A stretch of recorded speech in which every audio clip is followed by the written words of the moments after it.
ଯେତେ କମ୍ କରିକି ରୁଟି କଲେ ବି ରୁଟି ଆମର ଗୋଟେ ଦୁଇଟା ଯେମିତି ହଉ ବଳକା ପଡ଼ିଯାଏ। ତ ସେଇ ବଳକା ରୁଟିଟା ବାସି ରୁଟି ହେଇଯାଏ, ଯାହାଫଳରେ କି ସମସ୍ତେ ଖାଇବା ପାଇଁ ଇଚ୍ଛା କରନ୍ତିନି। ଆଉ ସେଇ ବାସି ରୁଟିରୁ ମୁଁ ଆଜି ସ୍ପ୍ରିଙ୍ଗ ରୋଲ୍ ବନେଇଛି। ଏଇଟା ମୁଁ ପିଆଜ ସ୍ପ୍ରିଙ୍ଗ ରୋଲ୍ ବନଉଛି।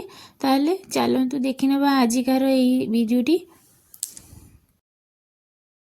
ଦେଖନ୍ତୁ, ଏଠି ରାତିକାର କିଛି ରୁଟି ଏଠି ବଳକା ପଡ଼ିଯାଇଥିଲା, ତ ସେଇଟା ଏନେ ବାସି ରୁଟି ହେଇଯାଇଛି। କେହି ଖାଇବା ପାଇଁ ଏନେ ଇଚ୍ଛା କରୁନାହାନ୍ତି, କିନ୍ତୁ ତାକୁ ଟିକେ ନୂଆ ଧରଣରେ କରିଦେଲେ ସମସ୍ତେ ଖାଇବେ। ସେଇ ରୁଟିକୁ ସମସ୍ତେ ଖାଇବା ପାଇଁ ପସନ୍ଦ କରିବେ। ଆଉ ଆମେ ମାର୍କେଟରୁ କିଣି ଆଣିବା ଯେଉଁ ସ୍ପ୍ରିଙ୍ଗ ରୋଲ୍ ଖାଉଛେ କିଣି ଆଣିକି, ତ ସେଇଟା ଆଉ ମାର୍କେଟରୁ ନ ଆଣିକି ଏବେ ଘରେ କରିବା ପାଇଁ ଚେଷ୍ଟା କରିବା। ଘରେ ତ ଆମେ ମଇଦା ଦେଇ କରିପାରିବା, କିନ୍ତୁ ଆଜି ଆମେ ରୁଟିରେ ବନେଇବା ସ୍ପ୍ରିଙ୍ଗ ରୋଲ୍। ତ ଦେଖନ୍ତୁ, ମୁଁ ଏଠି ତେଲ ଗରମ କରିଦେଇଥିଲି କଡ଼େଇରେ। ଏନେ ଦେଇଦେଉଛି ପିଆଜ। ପିଆଜକୁ ଟିକେ ବଡ଼ ବଡ଼ ସେପ୍ କରି କାଟିବେ, ଲମ୍ବା ଲମ୍ବା ଆଉ ମୋଟା ମୋଟା କରି କାଟିବେ। ପିଆଜକୁ ଅଳ୍ପ ଟିକେ ଲାଲ କରିକି ଭାଜିବା। ପ୍ରଥମରୁ ଏଠି ଲୁଣ ଦେବେନି, ଏଠି ପିଆଜଟା କ୍ରଞ୍ଚି ରହିବ। ଆଉ ଯେତେବେଳେ ଭାଜି ହେଇଯିବ ତାପରେ ଆମେ ଲୁଣ ଦେବା। ଏବେ ମୁଁ ଲୁଣ ଦେଇଦେଉଛି। ପିଆଜରେ ବେଶୀ ଲୁଣ ଦେବେନି, ନହେଲେ ପିଆଜର ଯେଉଁ ମିଠା ଅଂଶଟା ଥାଏ ସେଇଟା କମିଯିବ, ଯାହାଦ୍ୱାରା କି ପିଆଜର ଟେଷ୍ଟ ଆଉ ଏତେ ଭଲ ଆସିବନି। ଆପଣମାନେ ପିଆଜ ଦେଖିକି କ୍ୱାଣ୍ଟିଟି ଦେଖିକି ଅଳ୍ପ ଟିକେ ଲୁଣ ଦେବେ। ଲୁଣ ଦେଇ ସାରିଲା ପରେ ସେଥିରେ ଅଳ୍ପ ଟିକେ ଲୁଣଟାକୁ ପିଆଜ ସହିତ ଭଲ ଭାବରେ ମିଶାଇକି ଭାଜିଦେବା। ଭାଜି ସାରିଲା ପରେ ସେଥିରେ ଦେଇଦେବା ଟମାଟୋ ସସ୍ ଆଉ ଦେଇଦେବା ଚିଲି ସସ୍।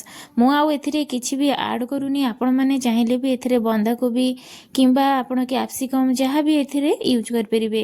ପିଆଜ ବଦଳରେ ଚାଉମିନ ଦେଇକି ବି ଆପଣମାନେ ଏଇ ରେସିପିଟାକୁ କରିପାରିବେ, ତାହାର ବି ଭଲ ଟେଷ୍ଟ ଆସିବ।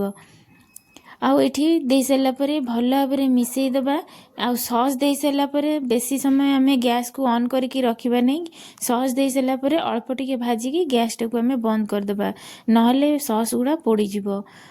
ଭଲ ଭାବରେ ଲାଲ କରିକି ଏଠି ଆମେ ଭାଜିଦେବା। ଆଉ ଲାଷ୍ଟକୁ ଟିକେ ଧନିଆ ପତ୍ର ବି ଦେଇଦେବା। ମୁଁ ଏଠି ଧନିଆ ପତ୍ରଟା ଫ୍ଲେଭର ପାଇଁ ଦେଇଛି, ଆପଣମାନେ ଯଦି ଦେବେ, ନହେଲେ ନାହିଁ ସ୍କିପ୍ କରିଦେବେ। ଆପଣମାନେ ନିଶ୍ଚୟ ଦେଖିକି ବୁଝିପାରୁଥିବେ ଏଠି ପିଆଜ କେତେ କ୍ରଞ୍ଚି ଅଛି। ତ ସେଇ ହିସାବରେ ଆପଣମାନେ ପିଆଜ ଭାଜିବେ, ନହେଲେ ପୁରା ନରମ ହେଇଗଲେ ଏତେ ଭଲ ଲାଗିବନି ଖାଇବା ପାଇଁ। ପିଆଜକୁ ଏଠି କ୍ରଞ୍ଚି କରିକି ଆମେ ଭଲ ଭାବରେ ଭାଜିବା। ପିଆଜ ଭଜା ଏପଟେ ହେଇଯାଇଛି। ସେପଟେ ଗୋଟେ ବାଉଲ୍ ନେଇଯାଇଛି, ସେଥିରେ ମୁଁ କିଛି ମଇଦା ନେଇଯାଉଛି। ଆପଣ ମଇଦା ବଦଳରେ କର୍ଣ୍ଣଫ୍ଲାୱାର ବି ନେଇପାରିବେ, କିମ୍ବା ମଇଦା ଆଉ କର୍ଣ୍ଣଫ୍ଲାୱାର ମିଶାଇକି ଆପଣମାନେ ନେଇପାରିବେ। ଏଇଟା ମୁଁ ଖାଲି ଦେଉଛି ଯେତେବେଳେ ମାନେ ରୋଲ୍ଟା କରିବି, ସେଇଟା ବାନ୍ଧି ହେବା ପାଇଁ ରୋଲ୍ଟା ସେଥିରେ ମୁଁ ଦେବି। ଆଉ ମଇଦା ଦେଇକି ମୁଁ ଟିକେ ପାଣି ଦେଇକି ତାର ଗୋଟେ ଭଲ ମାନେ ବହଳିଆ ବ୍ୟାଟର ଗୋଟେ ବନେଇ ଦେଉଛି, ଯେମିତି ଅଠା ଟାଇପ୍ର। ସେଇ ଟାଇପ୍ର ମୁଁ ବନେଇଦେବି। ଏନେ ଭଲ କରି ମିକ୍ସ କରିକି ଗୋଳେଇ ଦେବା, ଯେମିତିକି ସେଥିରେ କୌଣସି ଲମ୍ପସ୍ ନ ରହିବ। ଯଦି ଗୋଟେ ଗୋଟେ ବିଣ୍ଡା ହେଇକି ରହିଯିବ ତ ଏତେ ଭଲ ଲାଗିବନି, ମାନେ ଭଲ ଭାବରେ କୋଟିଂ ହେବନି ସେ ଜିନିଷଟା। ଏଇ ରେସିପିଟା ଆପଣମାନେ କେବେ ଟ୍ରାଏ କରିଛନ୍ତି କି? ଆଉ ଯଦି ଟ୍ରାଏ କରିନାହାନ୍ତି, ମୁଁ ତ କହିବି ଏଇ ରେସିପିଟା ଆପଣମାନେ ଶୀଘ୍ର ଶୀଘ୍ର ଟ୍ରାଏ କରନ୍ତୁ। ଆଉ ଆପଣମାନେ ଦେଖିବେ ଥରେ ଏଇ ରେସିପି ଆପଣ କରିକି ଖାଇସାରିଲା ପରେ ଜାଣି ଶୁଣିକି ଆପଣମାନେ ରୁଟି ବଳକା ରଖିବେ, ଯାହାଫଳରେ କି ଆପଣମାନେ ଏଇ ରେସିପିଟା ଆଉ ଥରେ କରିକି ଖାଇବାକୁ ଇଚ୍ଛା କରିବେ। ଏଠି ପୁରା ବ୍ୟାଟରଟା ଗୋଳା ହେଇକି ସରିଗଲାଣି। ତାପରେ ଏଠି ମୁଁ ସେଇ ରୁଟିଟାକୁ ନେଇଯାଉଛି। ଆଉ ଯଦି ଆପଣଙ୍କ ରୁଟି ବହୁତ ବି ଟାଣ ଥିବ, ତାହେଲେ ଅଳ୍ପ ଟିକେ ରୁଟିକୁ ପ୍ରଥମେ ସେକିଦେବେ ତାୱାରେ, ମାନେ ଥରେ ଦୁଇଥର ଓଲଟେଇକି ସେକିଦେବେ, ଯେମିତି ରୁଟିଟା ନରମ ହେଇଯିବ। ତାପରେ ଆପଣଙ୍କୁ ଫୋଲ୍ଡ କରିବାକୁ ସୁବିଧା ହେବ। ଯଦି ବହୁତ ଟାଣ ଥିବ, ତାହେଲେ ରୁଟି ଫୋଲ୍ଡ କଲାବେଳେ ଭାଙ୍ଗିଯିବ। ଆପଣମାନେ ପ୍ରଥମେ ଟିକେ ହାଲକା ସେକିଦେବେ, ନରମ ହେଇଯିବ, ତାପରେ ଯାଇକି ଆପଣ ରୁଟିକୁ ଫୋଲ୍ଡ କରିବେ। ଆପଣମାନେ ଦେଖିଲେ ତ କେମିତି ମୁଁ ଦୁଇ ପଟୁ ଏମିତି ମୋଡ଼ି ଦେଇକି ତାପରେ ରୋଲ୍ଟା ବନେଇଲି। ଆପଣମାନେ ବି ଠିକ୍ ସେଇ ହିସାବରେ ସବୁତକ ରୋଲ୍ ଏମିତି ବନେଇ ଦେଇଯିବେ। ଆଉ ମଇଦାର କୋଟିଂଟା ମୁଁ ଏଠି ଏଇଥିପାଇଁ ଦେଇଥିଲି, ଯେମିତି ମୁହଁଟା ମାନେ ରୋଲ୍ର ମୁହଁଟା ଯେମିତି ବନ୍ଦ ହେଇଯିବ ସେଇ ଟାଇପ୍ର।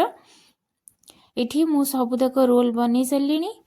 ଦେଖନ୍ତୁ ଠିକ୍ ମୋର ଏହିପରି ସାଇଜ୍ରେ ରୋଲ୍ ଗୁଡ଼ିକ ବନିଛି। ମୁଁ ରୁଟି ନେଇକି ଛୋଟ ଛୋଟ ରୋଲ୍ ବନିଛି। ଆପଣମାନେ ଯଦି ବଡ଼ ରୁଟି କରୁଥିବେ ତାହେଲେ ରୋଲ୍ଟା ଆଉ ଟିକେ ବଡ଼ ବନିବ। ତ ଏଠି ତେଲଟାକୁ ମୁଁ ଏଠି ଗରମ କରିକି ରଖିଛି। ଏଠି ବି ବେଶୀ ତେଲ ବି ଦରକାର ନାହିଁ। ଯଦି ଆପଣମାନେ ତେଲ ଦେବାକୁ ଚାହୁଁନାହାନ୍ତି, ତାହେଲେ ଆପଣମାନେ ତାୱାରେ ବି ସେକିକି ଏଇଟା କରିପାରିବେ। ଯେମିତି ଆମେ ପରଟା ସେକି ସେକି କରୁ, ଠିକ୍ ସେହିପରି ଆପଣମାନେ ଏଇ ରୋଲ୍ଟାକୁ ସେକିକି ଟିକେ ତେଲ ଦେଇକି ସେକିକି ଆପଣମାନେ ତେଲ କିମ୍ବା ବଟର ଦେଇକି ଖାଇପାରିବେ। ମୁଁ ଏଇଠି ଛାଙ୍କି ଦେଉଛି ତେଲରେ, ଅଳ୍ପ ଟିକେ ତେଲ ଛାଙ୍କିଲେ ବି ବେଶୀ ତେଲ ଦରକାର ନାହିଁ। ଆପଣମାନେ କମ୍ ତେଲରେ ବି ଛାଙ୍କିକି ଖାଇପାରିବେ। आईटा गोटे होममेड्रे आम जमती मैंने होममेड्रे जमती करूँ स्प्रिंग रोल यहाँ भी आमर आउ गोटे होममेड्रे आम एमती करुचु रुटी स्प्रिंग रोल आ खाइबा को बहुत ही टेस्टी पूरा क्रिस्पी भी बहुत स्टार्टिंग रे आपण मैंने तो देखी केते क्रिस्पी होता रोलटा खाइबा को जदि एते क्रिस्पी हम तो टेस्ट तो लगे निश्चय देखो ये पूरा बढ़िया भाव लाल लाल करी उल्टे उल्टे की लाल करदेवे एमती बेसी भी लाल करेनि एमती पूरा रहिबो ब्राउन ब्राउन कलरटा ताहले जाकि भल लगे खाइबा ठीक यहीपरि रहिले देखो मु सब जगह काढ़ीदेवी एने दीटा पकईली एने को काढ़ीदेकी पुणी आउ 3टा पकईदेवी एटा गोटे एमिति आइटम पिलाठू बड़ समस्ते खाइबाकू पसंद करेंगे आउ खास करिकी पिला माने खाइबाकू पसंद करेंगे से माने तो बासी रुटी ना शुणिले ही मना करदेवे जे आमे खाइबुनी आउ एटा गोटे जलखिया आइटम रे भी भल बनइबो काहेकि ना जेतेबेले आमे सकाळे जलखिया करिया जाऊ जदि समय नथे ताले आमे तरकारी भी करि पारुना